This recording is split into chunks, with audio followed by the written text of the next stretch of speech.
B. Collins. Peter B. Collins, news and comment. It's Friday, February 28th, 2020. You get an extra day. It's a leap year tomorrow. And that is the day of the South Carolina primaries.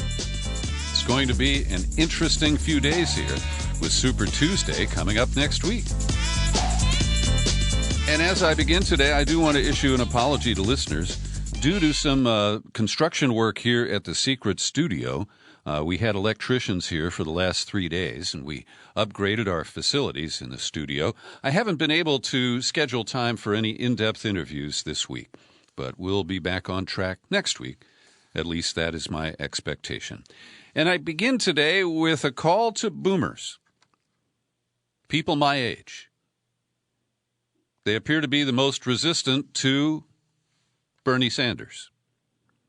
Some of them say he can't beat Trump. Some of them say he's just the reincarnation of George McGovern. And I'll bet there are plenty of my listeners who are saying, McGovern? Who was that? And as we head into the critical part of the Democratic primary process, I'd like to try to open some minds and maybe change a few in your attitudes toward Bernie Sanders. And I recommend to you an opinion piece published in the New York Times today under the byline of Steve Phillips. Phillips is the author of a book called Brown is the New White, How the Demographic Revolution Has Created a New American Majority. And this guy works for Neera Tanden over at the Center for American Progress. That's what makes it even more remarkable. Tanden, of course, is a bitter opponent of Bernie Sanders going back to the Clinton campaign of 2016. So let me cite a few salient quotes here. Not only does the most available empirical evidence show Sanders defeating Trump in the national popular vote and in the critical Midwestern states that tipped the Electoral College in 2016, but his specific electoral strengths align with changes in the composition of the population in ways that could actually make him a formidable foe for Trump. Almost all the current polling shows Sanders winning the national popular vote.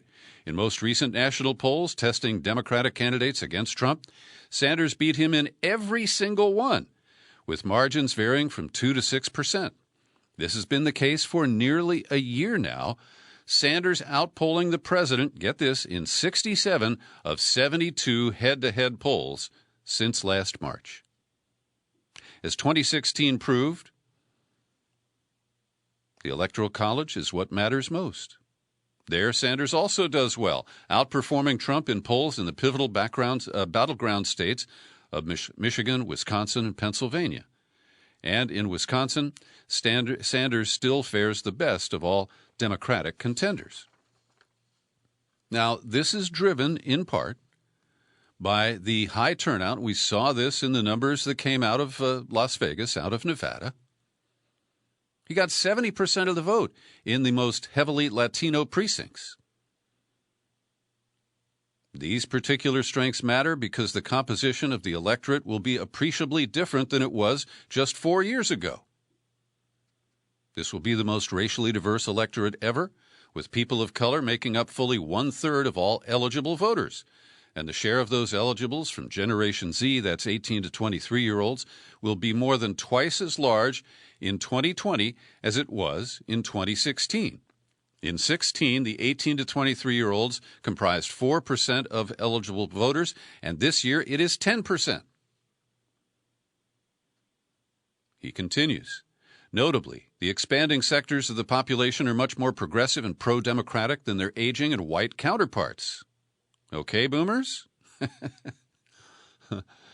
As for Latinos, nearly 2/3 of that population consistently vote Democratic. Phillips continues. Sanders will need to strengthen his support among African American voters who were more resistant to his candidacy when he faced Clinton. And he suggests an African American running mate. Then he says that Sanders is well positioned to win back voters who defected in 2016 because Clinton was too moderate for their tastes. People like me. He goes on to say that the concern about fallout for House and Senate races The concerns are overblown. In the vast majority of congressional districts where Democrats ousted Republican incumbents in 2018, it was enthusiasm and high turnout that made the difference, much more than alienated moderate Republicans switching their party allegiance.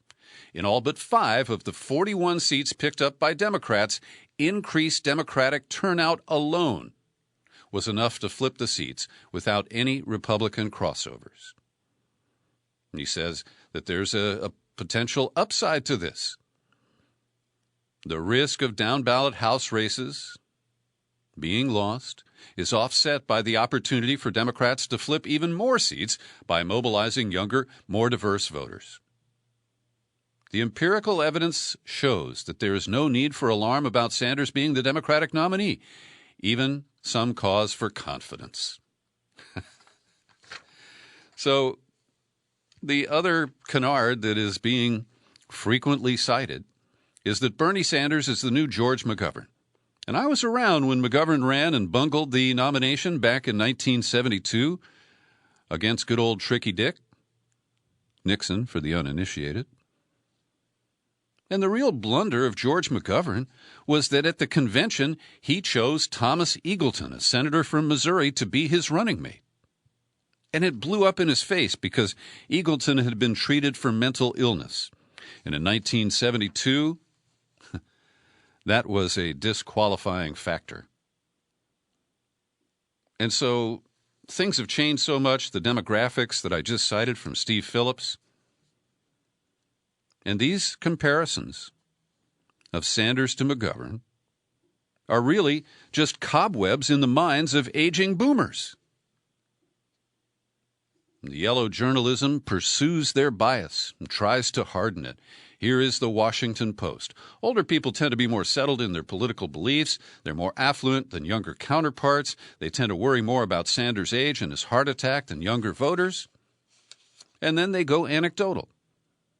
They cite a woman in South Carolina who says she is against Bernie but undecided about who she actually will vote for.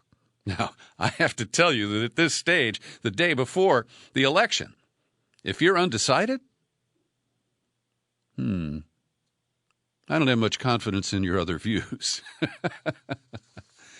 And they recite the data from Nevada, where Bernie performed well, outperformed the other candidates in virtually every demographic except the 12% support that he got among voters over 65. Now, some of that can be explained by the boomer resistance, and some of it is that they have other choices. And those choices will narrow as Bloomberg enters the fray on Super Tuesday, and the oxygen is cut off for Biden, Buttigieg, Klobuchar, and certainly Tom Steyer. So we see this coverage in high volume. And the moderate Republican at the New York Times, David Brooks, his piece is "No, not Sanders, not ever." And he basically is riffing off the whole gotcha thing that was initiated by Anderson Cooper. I can't believe that it's Friday. And every day in the news cycle, we have seen references to Sanders and Cuba, that he's a Castro lover. And that's largely what Brooks bases his opposition on. And, I never expected him to support Sanders to begin with. He's written some columns that were kind of fuzzy about that, where he actually has suggested that he believes Sanders could win. But today he offered his own view on how he's going to vote, and he is deeply allergic to the senator from Vermont. And then there's a news article in the New York Times today. I call this yellow journalism. They talk about a trip that Bernie and Jane took to Cuba in 1989. They didn't meet with Castro, but they say that Bernie wanted to. And here is the biased language. Many older Democrats with sharp memories of the Cold War have been baffled and offended by Sanders' praise for the country, which is in the spotlight after he repeated some of it on 60 Minutes. Now, they take it out of context. They don't describe how he said he doesn't support any authoritarian governments. And this is how yellow journalism works. Here's another quote here, a little deeper into the article. For years in Washington, those left-wing views defined and to some extent diminished Sanders, an independent congressman and then senator widely regarded as a quirky outsider to the Democratic establishment. But now as the front-runner for the party's nomination, Sanders is being pressured to explain his anti-imperialist worldview in the face of scrutiny and criticism from his rivals. So this suggests that Sanders is so radical because he's anti-imperialist. And I think that clearly shows that in the view of the New York Times, all the other candidates are appropriately pro-imperialist. You got to avoid the commies and our old enemies, except for Russia, because, of course, Russia. Sanders has a good quote here regarding criticism of Trump, and we'll get into the coronavirus a little bit later in the podcast. He says, everybody knows there's a virus spreading all over the world. Very frightening. Stock market is tanking. You would think that you'd have a president of the United States leading, working with scientists all over the world, bringing people together to figure out how we're going to deal with this crisis. But he's here in South Carolina. He doesn't even have any opposition in the Republican primary. Why is he here? He's here to try to disrupt the Democratic primary. How pathetic and how petty can you be? Meanwhile, in defiance of the media gatekeepers who are doing a lot more than I can tell that Russia is doing to shape your thinking this year, the polls do not sustain the attacks on Sanders. A Fox News poll released Thursday shows that 2/3 of Democrats believe Sanders could beat Trump, the highest share of any candidate in the field. Joe Biden has tumbled 21 points on that measure since December. Now, here in California, which votes along with 13 other states on Tuesday, Sanders has solidified a very strong lead. The latest poll shows him with 35% support. No other candidate was above the 15% threshold needed to earn delegates. Now, I'm going to explain the distribution of delegates here next. But there was a similar LA Times poll, and the only difference is that Elizabeth Warren did clear the 15% threshold. She's at 17%. But this portends that Sanders may run away with California. And we have 415 pledged delegates, plus 79 superdelegates. Now, of the 415 pledged, 271 will be assigned based on who wins in each of the 53 congressional districts. And as you may know, California has some fairly red districts. And people like Pete Buttigieg may have consciously chosen to devote their limited resources to congressional districts where they think Sanders is weak and they might have a chance to score a few delegates. Now, the other 144 are based on who won the statewide vote, and that is likely to go to Sanders based on these polls. Now, keep in mind that both at the congressional district level and at the statewide level, each candidate has to achieve the 15% threshold or they get zero. And that's why the establishment Dems, the corporate Dems, are so bloody scared right now. I want to thank Tulsi Gabbard. She's running way behind in all the opinion polls. And unlike others, I don't counsel her to exit the race. She is entitled to run all the way to the convention if she wants to, and she continues to raise important issues. In an op-ed at The Hill today that I've linked to in the show file for this podcast, she says, reckless claims by anonymous intelligence officials that Russia is helping Bernie Sanders are deeply irresponsible. So was Mike Bloomberg's calculated decision Tuesday to repeat this unsubstantiated accusation on the debate stage in South Carolina. Enough is enough, says Gabbard. I am calling on all presidential candidates to stop playing these dangerous political games and immediately condemn any interference in our elections by out-of-control intelligence agencies. And in quotes, she says, a news article published last week in the Washington Post set off another manufactured media firestorm, alleging that the goal of Russia is to trick people into criticizing establishment Democrats. We are told the aim of Russia is to sow division, but the aim of corporate media and self-serving politicians pushing this narrative is clearly to sow division of their own. It is extremely disingenuous for journalists and rival candidates to publicize a news article that merely asserts without presenting any evidence that Russia is helping Bernie Sanders, but provides no information as to what that help allegedly consists of. I couldn't have written this better myself, Tulsi. The American people have the right to know this information in order to put Russia's alleged interference into proper perspective.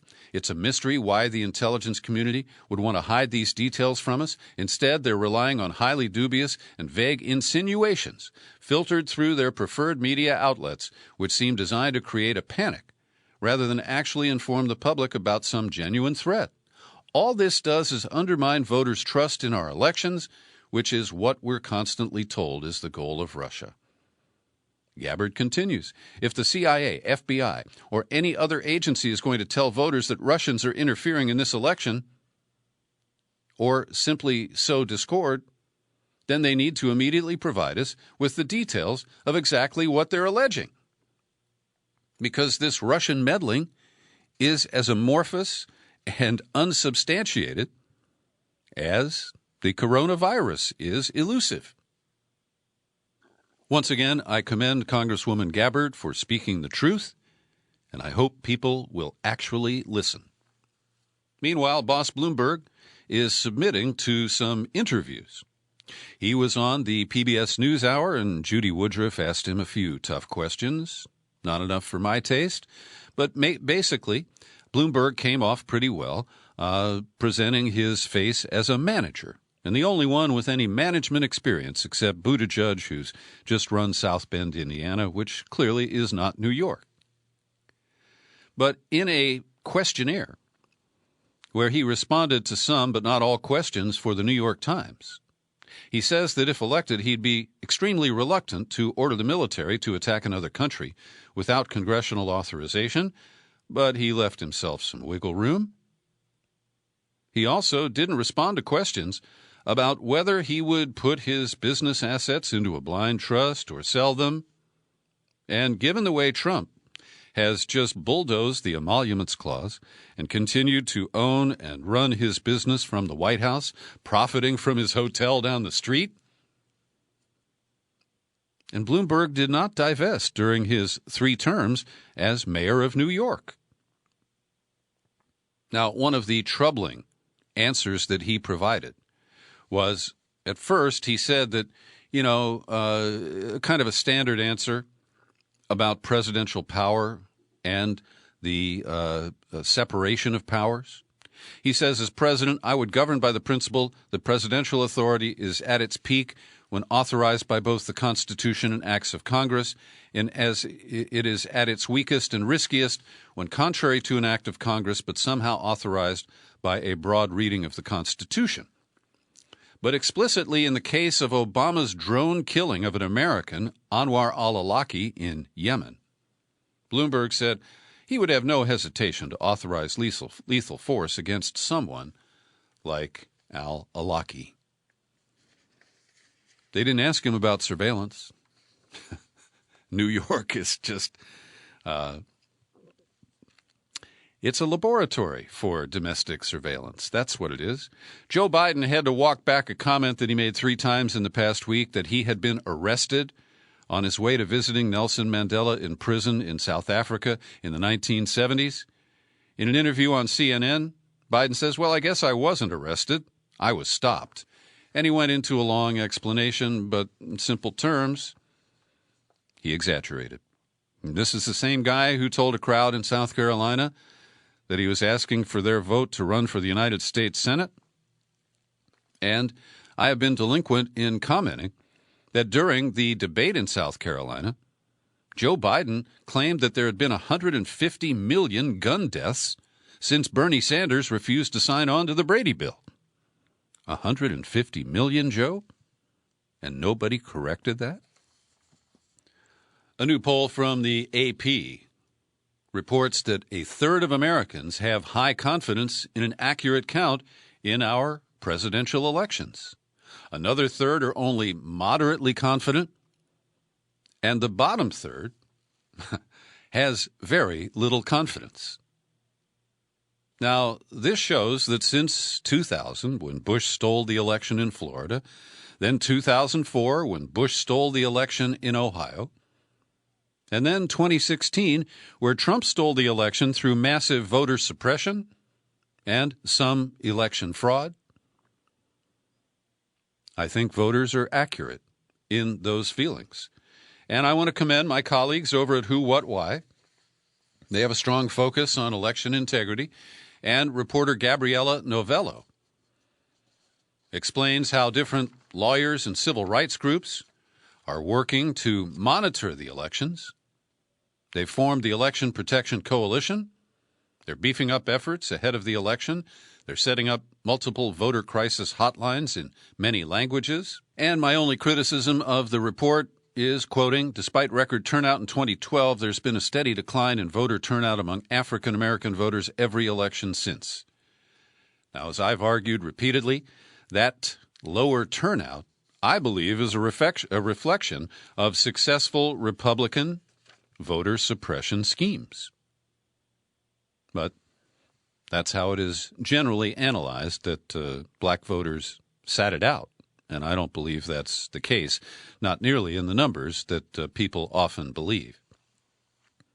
So today was the fifth day in a row that the stock market dropped by, and I didn't see the final numbers, but it was trending toward 4%.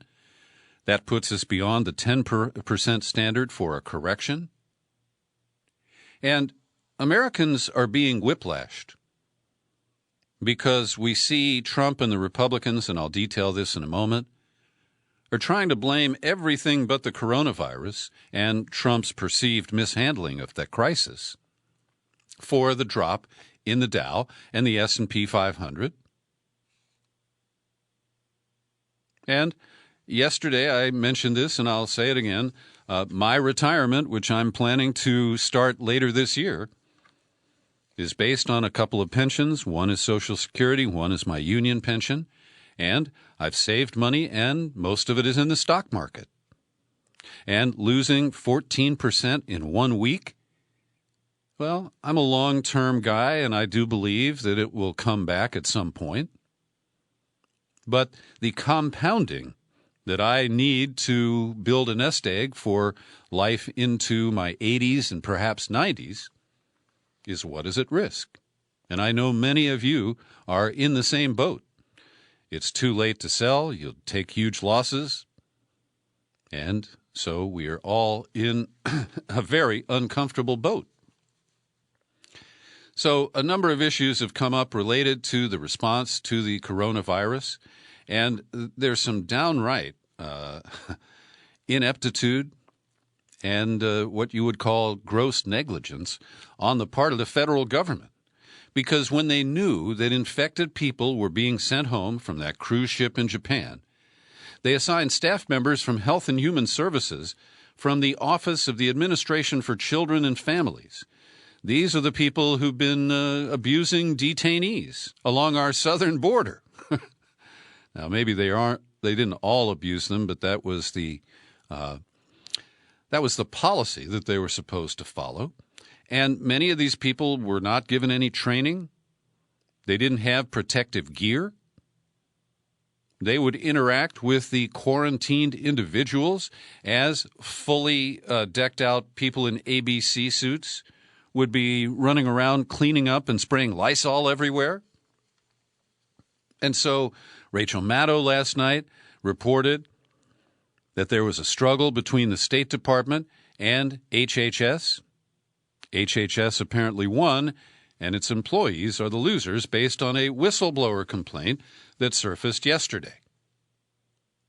And separately, we are struggling here in California with that first case of a person, it's a woman, who was seriously ill with respiratory issues, But because she hadn't traveled, she had no contact with anyone who'd been at nearby Travis Air Force Base where some of those people are being quarantined. The fact that she picked it up without any known connection continues to baffle people. Then, when they tried to test her for the virus, it took days. They initially got the wrong test kit or it didn't work. We're still waiting for replacement test kits coming from the CDC. So it's fair to say that we have experienced a botched response to this health care crisis. Then we have Trump going out there contradicting the experts who appeared at the news conference with him on Wednesday. And the Trump universe believes their man because over at CPAC, the Conservative Political Action Conference, they're echoing his claims. They're blaming Democrats. They're blaming deep staters, Bernie Sanders, anybody but Trump. Mick Mulvaney went to CPAC today and said that the media is exaggerating the seriousness of this issue because they think this will bring down the president. So they're moving into defensive political posture at a time when we really need to put politics aside and deal honestly with this set of issues. And one of the bizarre things that Mulvaney said was that, the media, for example, doesn't properly cover Trump's loving relationship with his 13-year-old son, Barron. And that's because the White House press corps has been told by Melania Trump to leave him alone. But Mulvaney said the press would never show you that Trump is in frequent contact with his youngest son and cares deeply about him. Well, don't you remember when Trump appeared one time with Melania and talked about how she was interested in issues related to bullying because she has a son? I don't get it. So here's the article on CPAC from the Washington Post. And one of the things that I would propose, if you can handle a little lighthearted commentary here, is that we should start spreading the word, demanding that Trump impose tariffs and sanctions on the coronavirus, not on China, but on the virus itself. Because Trump seems to believe that his sanctions and his tariffs are the most powerful tools he has as president. There's also a funny post on Facebook where somebody took a Sharpie, outlined the United States and said no virus, and the rest of the world, virus, virus, virus. So here's a tweet from Trump. Low ratings and fake news, MSDNC and CNN are doing everything possible to make the coronavirus, which he misspelled, look as bad as possible, including panicking markets if possible. Likewise, their incompetent, do-nothing Democrat comrades are all talk, no action. And then we hear from his acolytes that the Democrats are sadly politicizing and weaponizing an infectious disease as their next effort to take down Trump. And they have figured out that one of the people who's been warning us about the risk of a massive outbreak, the head of the CDC's National Center for Immunization and Respiratory Diseases, is Nancy Messonnier. And she is the brother of Rod Rosenstein, the Republican vilified former Deputy Attorney General who was responsible for starting the Mueller investigation. Now, here is the most extreme case of abuse of the fear that people feel about the coronavirus in Wisconsin, in the community of Merrill, 60,000 population. The police department posted on Facebook, warning, if you have recently purchased meth, it may be contaminated with the coronavirus. Please take it to the Merrill Police Department and we will test it for free. Well, they've admitted that they made that post to trick people into bringing their meth to the police station. How low will we go? It's just bizarre. In Japan, they've announced that all schools are closing for a month. And here we get to my continuing effort to understand the origins of the coronavirus. China has announced a permanent ban on wildlife trade and consumption. And I've been to Chinese markets where they have live critters. You can buy turtles, you can buy snakes, fowl, chicken, other birds. They eat dogs. I've seen that with my own eyes. And China has banned the wildlife markets permanently. But is that what actually caused it? Well, Dick Atlee is one of our smart listeners who does a lot of interesting research.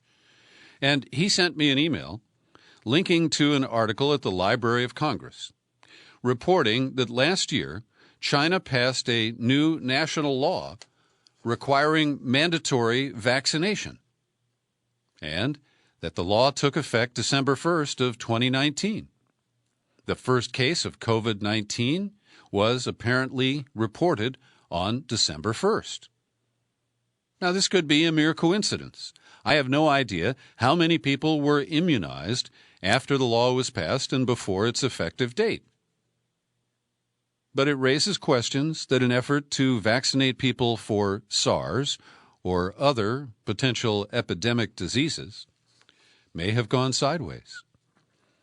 And listener Frank Shinneman checked in, thanking me for my coverage on the DNC attacks on Sanders and the cover-up of the WikiLeaks trial. He noted that his favorite source for information is at Columbia University. They have a site that I'll link to in the show file for this podcast, and he also recommends the BBC. And then he offers this. He said, one comment you made that concerned me was the possibility that vaccines produced might kill people. There's far too much anti-vax fear-mongering in the U.S. I think you would find that there have been no vaccine-related deaths for many decades. Well, Frank, I believe that it's my job to explore all possibilities. And we know that the vaccine industry enjoys a remarkable immunization itself from lawsuits and from liability.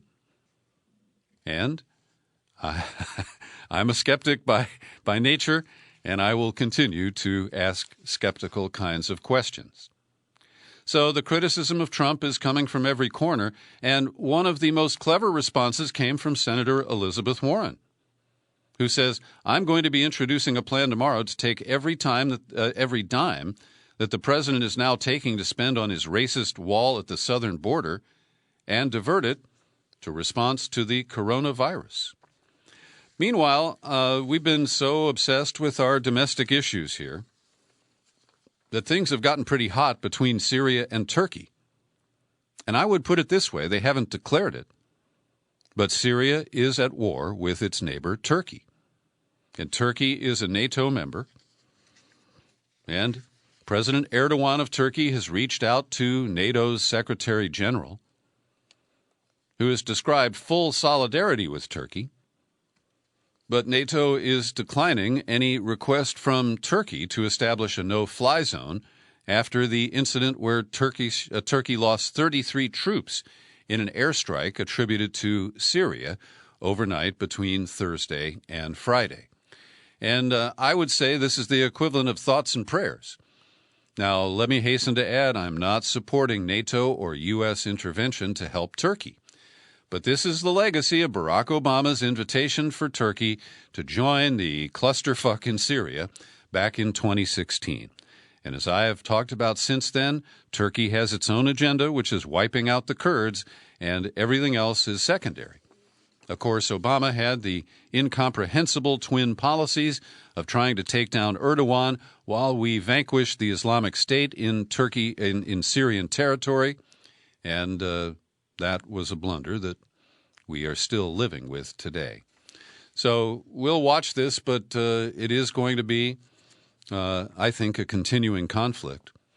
And Turkey is threatening to open the floodgates and allow hundreds, if not thousands, of refugees to head for Greece and into Europe. Now, my view is that Turkey does bear an inordinate brunt of the refugee waves of refugees that have flooded in from neighboring Syria. But Turkey has played this card before. They have threatened to, drive refugees toward Europe. And a couple of years ago, the European Union coughed up, I think, about €6 billion to pay Turkey to keep those refugees in Turkey. So it's messy, and Russia is the most active world leader, I'd say, in the region today. They've dispatched 2 Navy ships to support Syria. Back here in the United States, the House Judiciary Committee is launching an investigation into the Attorney General and his role in Trump's interference in the sentencing recommendations for Roger Stone. So Jerry Nadler, chair of Judiciary, has sent over a demand for documents, and Bill Barr has already agreed to testify before the committee a month from now on March 31st. Notably, John Bolton has not been called to either the Intelligence Committee or the Judiciary Committee in recent weeks. I guess the Democrats are moving on from the Ukraine narrative. Trump's irrational, misguided, immoral immigration policies suffered a major setback at the formerly all-liberal Ninth Circuit Court of Appeals here in San Francisco, as a 3-judge panel voted 2-1 and said flatly that the effort to divert asylum seekers into Mexico or other countries while they wait and wait and wait for an asylum hearing in the United States, that policy is invalid. In its entirety, they say. That is a very strong ruling. And in a quote from ACLU Immigrant Rights Project Director Lee Gallant, what's especially significant is that in both cases the court found that the administration ignored Congress. The other case was the same panel of appeals court judges rejected another of the Trump administration's attempts to restrict asylum. In that case, the judges reviewed a policy that blocks anyone who had entered the United States illegally, as opposed to presenting themselves at a legal port of entry, from applying for asylum. The court found the policy runs counter to asylum law, which Trump has tried to rewrite with help from his monster associate, Stephen Miller. And I guess it's Miller who's driving this policy change. The so-called Justice Department now wants to require asylum seekers to pay a $50 fee to have their cases heard in court, and ultimately they may face penalties, but fees amounting to as high as $1,000. And you know that most of these asylum seekers do not have more than $5 or $10 in their pockets. I want to recommend to you the final coverage of the preliminary hearing of Julian Assange for extradition to the United States that's being held in the Belmarsh Magistrate Court. Kevin Gostola has a very good post today at Shadowproof. And once again, Craig Murray does a great job of describing the scene in the courtroom, the abusive nature of the Judge Baratzer who is presiding over the hearing, and the decision that Julian Assange, in the full extradition hearings that start in May, will be required to sit in the dock, that is, in a bulletproof glass cage in the back of the courtroom. I want to commend Alan McLeod over at Mint Press News.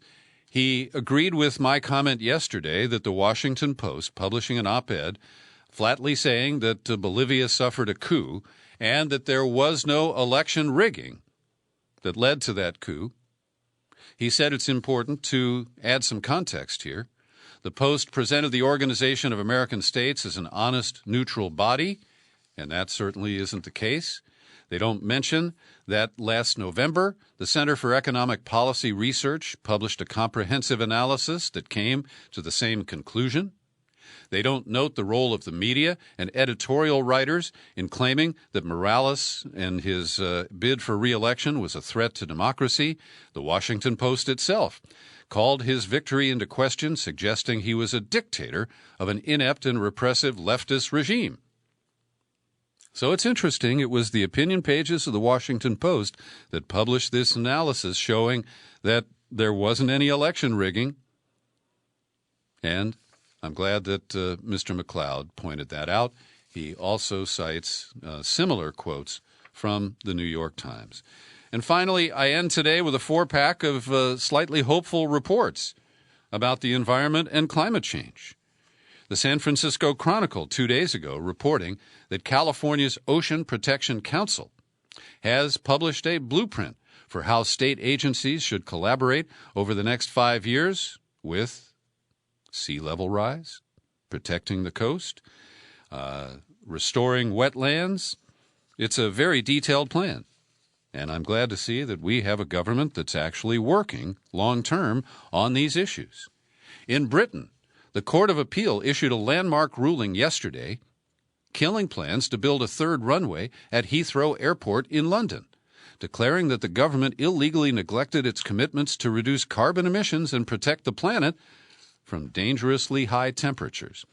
Well, I think with the coronavirus, international travel is going to slow down, and Heathrow may not need a third runway in the near future or ever. In Idaho, a federal judge yesterday ruled that a Trump administration policy limiting public input on oil and gas leasing decisions was arbitrary and capricious, and overturned the 2018 executive order voiding nearly 1 million acres of leases here in the western United States. And this one's kind of fun. I met Billy Idol when I was a rock DJ back in the 1980s, and he was riding high on Rebel Yell following White Wedding. Well, Billy Idol showed up in New York to host a news event with Mayor Bill de Blasio yesterday, and the two of them are working on an effort to get commercial vehicles to shut off their engines when they are idling. And if you've been to New York, you know there are loads of buses and delivery vehicles, and they stop, they double park, and they continue to spew typically diesel fumes. And so there is an effort in New York to get the trucks that idle to stop idling, and Billy Idol showed up to support it. I think you get that. Thanks for supporting me here at the Peter B. Collins Podcast with your subscriptions. You'll find this podcast on YouTube, and I remain Peter B. Happy trails to you until we meet again. Happy trails.